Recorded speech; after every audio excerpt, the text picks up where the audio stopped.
तो आज हम लोग पी ब्लॉक के तत्व में 14वें वर्ग के तत्व या कार्बन परिवार के तत्वों के बारे में पढ़ेंगे।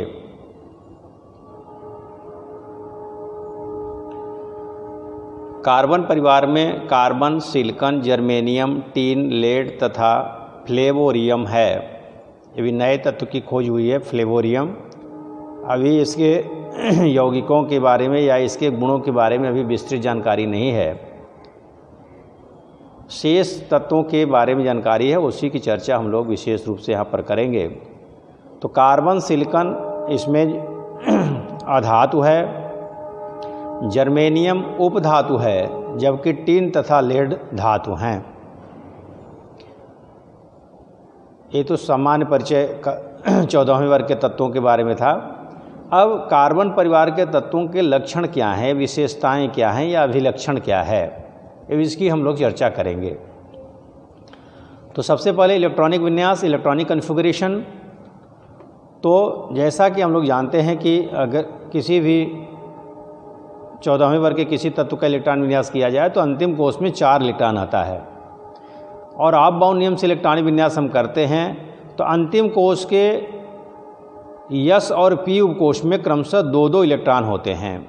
यस उपकोष में भी 2 इलेक्ट्रॉन और पी उपकोष में भी 2 इलेक्ट्रॉन होते हैं। तो कुल मिलाकर के अंतिम कोष में ये कितने इलेक्ट्रॉन हैं? ये आपके अंतिम कोष में आपके 4 इलेक्ट्रॉन हैं।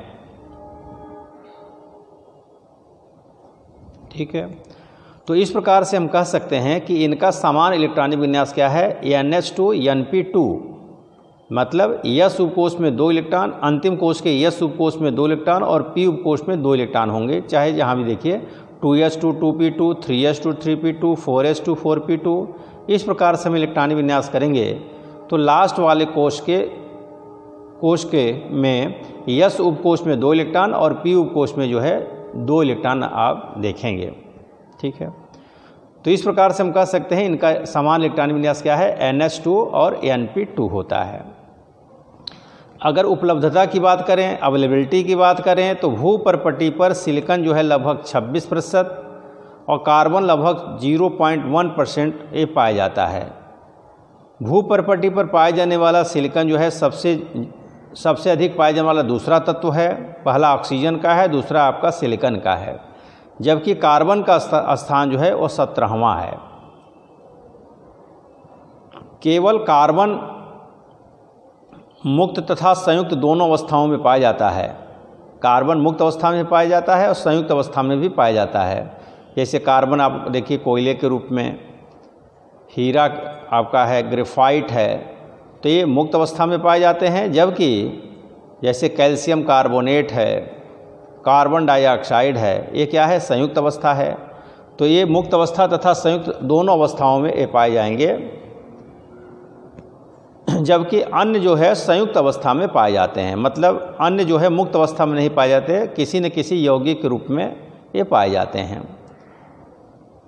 इनकी ऑक्सीकरण अवस्था की बात करें तो अभी बताया गया कि इनके अंतिम कोष में 4 इलेक्ट्रॉन होते हैं। तो कभी कभी यस उपकोष और पी उपकोष दोनों उपकोषों के 4 इलेक्ट्रॉन बंध बनाने भाग लेते हैं, तो उनकी ऑक्सीकरण अवस्था जो है +4 हो जाती है। और कभी कभी केवल पी उपकोष के इलेक्ट्रॉन ही भाग लेते हैं, तो उस समय ऑक्सीकरण अवस्था +2 हो जाती है। तो हम कह सकते हैं इनकी समान ऑक्सीकरण अवस्था जो है +2 तथा +4 होती है। कार्बन तथा सिलिकॉन की +4 ऑक्सीकरण अवस्था जो है वह +2 ऑक्सीकरण अवस्था से अधिक स्थायी होता है। मतलब कार्बन और सिलिकॉन अपने 4 इलेक्ट्रॉनों का उपयोग जो है बंध बनाने में करते हैं, इसलिए, और कहीं कहीं केवल 2 ही इलेक्ट्रॉन भाग लेते हैं। तो कहीं कहीं तो इनकी ऑक्सीकरण अवस्था जो है +2 भी होता है, लेकिन +4 ऑक्सीकरण अवस्था जो है वो ज़्यादा स्थायी होता है। जबकि टिन और लेड की जो +2 ऑक्सीकरण अवस्था है वह +4 ऑक्सीकरण अवस्था से अधिक स्थायी होता है। +4 ऑक्सीकरण अवस्था से वो अधिक स्थायी होता है।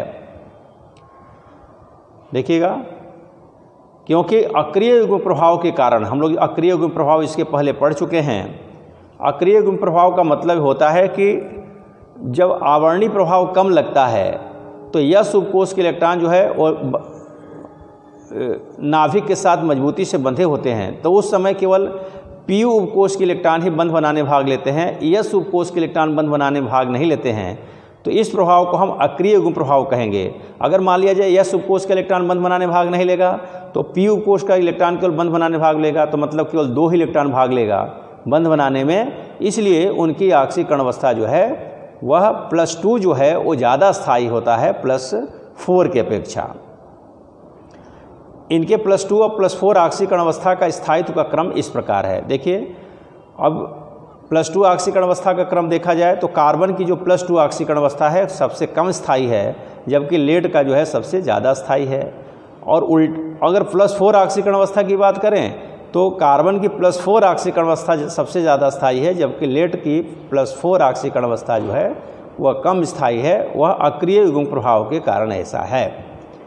अगला है परमाणु त्रिज्या। तो जानते हैं कि इनकी हम लोग जानते हैं कि किसी भी आवर्त में जब बाएं से दाएं बढ़ते हैं तो परमाणु त्रिज्या का मान घटता है। तो ये 14वें वर्ग की जो परमाणु त्रिज्या होगी वह 13वें वर्ग के परमाणु त्रिज्या से कम होगी, और वर्ग में ऊपर से नीचे आने पर परमाणु त्रिज्या का मान बढ़ता है। ये तो लगभग सभी वर्गों का ये सामान्य लक्षण है।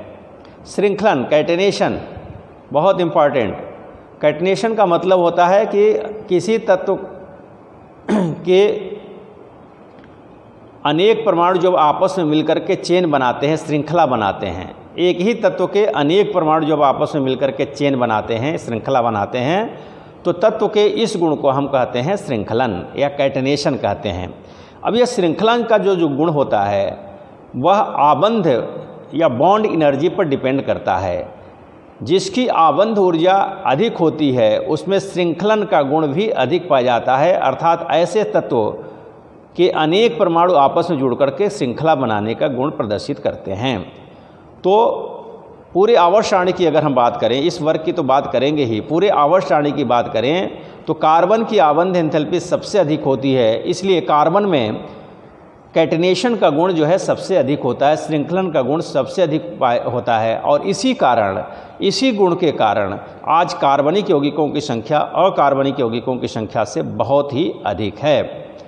तो अगर हम श्रृंखलन के गुण को हम समझना चाहें तो यहाँ पर आबंध ऊर्जा के आधार पर समझ सकते हैं। देखिए, कार्बन की आबंध ऊर्जा 348 किलो जूल प्रति मोल है, जबकि सिलिकन का 180 किलो जूल प्रति मोल, जर्मेनियम का 167 किलो जूल प्रति मोल और टीन का 155 किलो जूल प्रति मोल है। तो आप देख रहे हैं कि कार्बन की आबंध एंथैल्पी सबसे अधिक है, इसलिए इसमें आबंध बनाने का गुण जो है श्रृंखलन का गुण सबसे अधिक पाया जाता है। और इस वर्ग में लेड में यह श्रृंखलन का गुण नहीं पाया जाता है। तो श्रृंखलन इसमें दिखा दिया गया है, लेड में श्रृंखलन गुण नहीं पाया जाता है।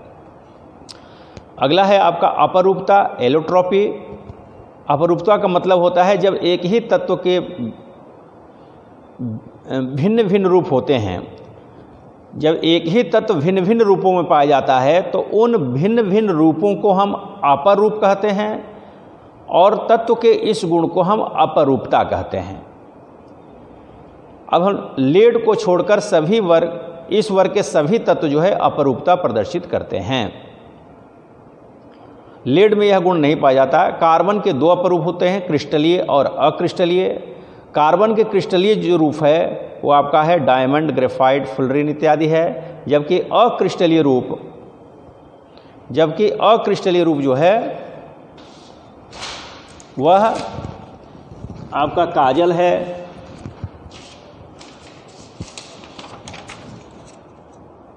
लैम ब्लैक, चारकोल, कोक, ये सब जो है कार्बन के अक्रिस्टलीय अपरूप हैं। सिलिकन और जर्मेनियम भी क्रिस्टलीय तथा अक्रिस्टलीय रूप में पाए जाते हैं। टीन 3 अपरूपों में पाया जाता है, ग्रे टीन, सफ़ेद टीन और रोम्बिक टीन। तो ये जो है अपरूपता की बात हुई। तो